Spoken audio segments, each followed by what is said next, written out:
पहाड़ों और घने जंगलों के बीच बसा एक छोटा सा गांव, जहां पीढ़ियों से एक रहस्यमय कहानी सुनाई जाती थी, एक जादुई कुएं की कहानी। यह कोई साधारण कुआं नहीं था, बल्कि ऐसा कुआं था जो केवल सच्चे दिल और निस्वार्थ दयालुता से भरे लोगों की एक मनोकामना पूरी करता था। लेकिन लालची लोगों के लिए यह कुआं कभी कृपालु नहीं होता। एक दिन गांव वाले पेड़ के नीचे खड़े उसी कुएं के बारे में बातें कर रहे होते हैं। मेरी दादी मुझे इस कुएं की कहानी सुनाया करती थी जब मैं छोटा था। वो कहती थी कि ये किसी घूमते फिरते फकीर की दुआ से बना था, जिसके पास अनोखी ताकतें थी। यह कोई आम कुआं नहीं है। यह तुम्हारे दिल का हाल जानता है। अगर तुम्हारे दिल में लालच है तो सजा मिलेगी, लेकिन अगर तुम सच्चे दिल से दूसरों की मदद करते हो तो तुम्हारी दुआ कबूल हो सकती है। अरे, ये सब कहानियां हैं। अगली बार तुम कहोगे कि दरख्त बातें करते हैं और हवा में रूहों के पैगाम उड़ते हैं। हो सकता है ये सिर्फ कहानियां हों, लेकिन कहानियां हमें जिंदगी के बड़े सबक देती हैं। ये हमें याद दिलाती हैं कि असल में अहम चीज क्या है। एक लड़का राजू और उसकी दोस्त मीना पेड़ के पीछे खड़े ये सारी बातें सुन रहे होते हैं। तुमने सुना, गांव वाले किसी जादुई कुएं के बारे में बातें कर रहे थे। हाँ, मैंने सुना, और मैंने सोच लिया है कि वहां जाकर मैं तो बहुत सारी मिठाइयां मांगूंगा। मीना, जरा सोचो, हमारे पास मिठाइयों के पहाड़ होंगे जो कभी खत्म नहीं होंगे। ओह राजू, क्या तुम्हारे दिमाग में सिर्फ खाने की बातें ही आती हैं? मीना, तुम्हें तो पता है ना कि मुझे मिठाइयाँ कितनी पसंद है।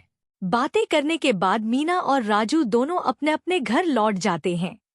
कुछ दिनों बाद गांव में बारिश न होने की वजह से सारी फसलें सूख जाती हैं और किसान बहुत परेशान खड़े हुए होते हैं। तभी वहां एक बाबा आ जाता है जो कि बहुत नेक होता है। पूरे गांव पर इस समय बहुत मुश्किल समय आ खड़ा हुआ है, लेकिन हम सबको इस मुश्किल समय की घड़ी में बस यही उम्मीद रखनी चाहिए कि ऊपर वाला जल्दी हमारी मदद करेगा। हमारे घर में खाने के लिए अब कुछ भी नहीं बचा है। जो कुछ भी हमारी जमा पूंजी थी, हमने फसलों को उगाने में लगा दिया और अब हमारे पास कुछ भी नहीं बचा।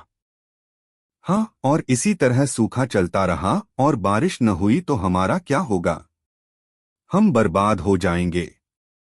भाइयों, तुम परेशान न हो। मैं हम सब के लिए दुआ करूंगा कि हम इस मुश्किल समय से जल्दी निकल जाए। यह सब कहकर बाबा वहां से वापस गांव की ओर चल पड़ता है। परेशान बाबा चलते हुए गांव से गुजर रहा होता है।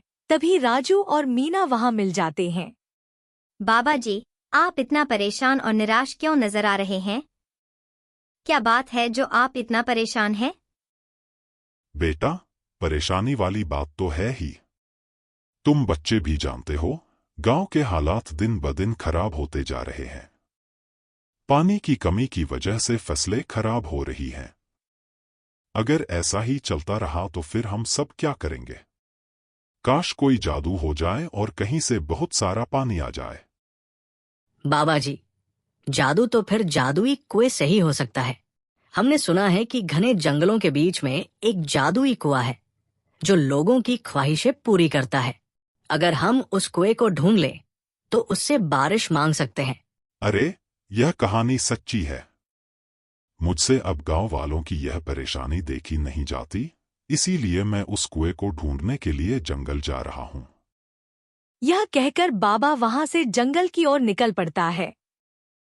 मीना और राजू दोनों बाबा के पीछे चुपके से चलते चलते जंगल में पहुंच जाते हैं। जब बाबा पीछे मुड़कर देखता है तो ये दोनों पीछे आ रहे होते हैं। अरे बच्चों, तुम मेरे पीछे पीछे इस खतरनाक जंगल में क्यों आ गए हो? जाओ, वापस घर लौट जाओ। मैं तुम्हें अपने साथ नहीं ले जा सकता। बाबा जी, हम वापस नहीं जाएंगे। हम दोनों आपके साथ जाएंगे और जादुई कुएं को ढूंढने में आपकी मदद करेंगे। बाबा जी, राजू बिल्कुल ठीक कह रहा है। हम भी गांव वालों की मदद करना चाहते हैं और जादुई कुएं को ढूंढने में आपके साथ चलेंगे। ठीक है बच्चों, मैं तुम दोनों को अपने साथ ले चलता हूं, लेकिन तुम दोनों मेरे साथ साथ ही रहना। यह कहकर बाबा मीना और राजू के साथ जादुई कुएं को ढूंढने के लिए निकल पड़ता है। बाबा, मीना और राजू चलते चलते घने जंगल में जा पहुंचते हैं। कुएं की तलाश में ये सब बहुत थक गए होते हैं और आराम के लिए थोड़ी देर बैठ जाते हैं। तभी अचानक राजू की नजर एक सांप पर पड़ती है।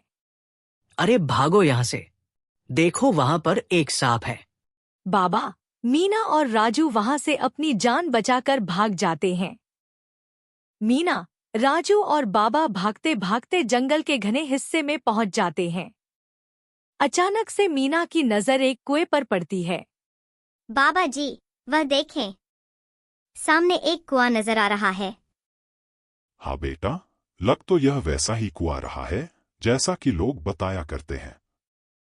चलो चलकर देखते हैं। मीना, राजू और बाबा कुएं के पास जाते हैं और उसमें देखते हैं। मैं इसमें एक सिक्का डालकर दुआ मांगकर देखता हूँ। अगर दुआ कबूल हो गई तो इसका मतलब यह वही जादुई कुआं है।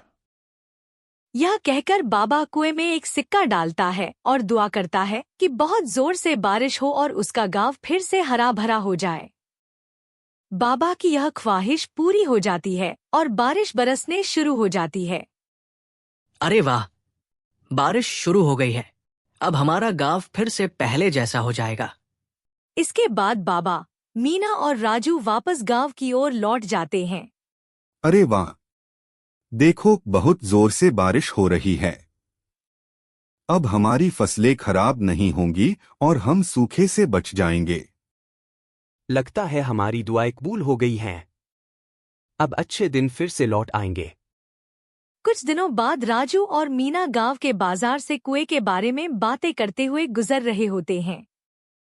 मीना, तुम्हें याद है कैसे बाबा जी ने सिक्का जादुई कुएं में फेंका था और दुआ मांगी थी कि बारिश हो जाए, और इसके कारण गांव में बारिश हुई और सब पहले की तरह अच्छा हो गया? हाँ राजू, याद है मुझे।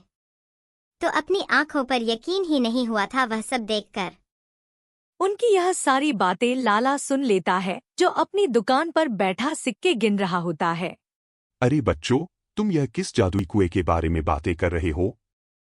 लाला, हम बाबा के साथ वो जादुई कुआं ढूंढने गए थे जिसके बारे में गांव के लोग बातें किया करते हैं, और हमने वो ढूंढ भी लिया था।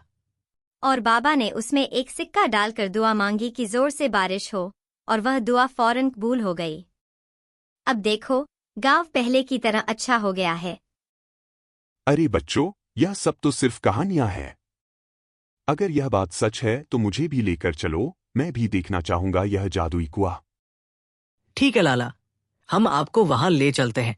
लाला दिल में लालच लिए मीना और राजू के साथ कुएं को ढूंढने निकल पड़ता है। लाला अपना सिक्कों से भरा हुआ बस्ता उठाकर मीना और राजू के साथ उन्हीं घने जंगलों से गुजरता जाता है। अरे बच्चों, और कितनी दूर है यह जादुई कुआं? बस इस खतरनाक जंगल से थोड़ा ही आगे है। चलते चलते लाला, मीना और राजू आखिरकार जादुई कुएं के पास पहुंच जाते हैं, और वह कुआं देखकर लाला बहुत खुश होता है और बोलता है, अरे वाह, यह तो सच में एक कुआं है। इसका मतलब वह सब कहानियां सच्ची हैं। यह कहकर लाला जल्दी से उस कुएं के पास जाता है और अपना सिक्कों वाला थैला उसमें डाल देता है और कहता है, मेरी यह ख्वाहिश है कि मैं गांव का सबसे अमीर इंसान बन जाऊं और मेरे पास बहुत सारे पैसे आ जाए। लेकिन ऐसा कुछ भी नहीं होता और लाला की यह ख्वाहिश पूरी नहीं होती, बल्कि उसका अपना सिक्कों का थैला भी बर्बाद हो जाता है। लाला, बाबा ने हमें बताया था कि कुआं सिर्फ नेक लोगों की ख्वाहिश ही पूरी करता है, जिनके दिल में लालच न हो और जो दूसरों की भलाई का सोचते हो। लाला के दिल में लालच थी, इसीलिए उसकी यह ख्वाहिश पूरी न हो सकी और उसे अपने सिक्कों से भी हाथ धोना पड़ा। इसके बाद लाला, मीना और राजू वापस गांव लौट जाते हैं।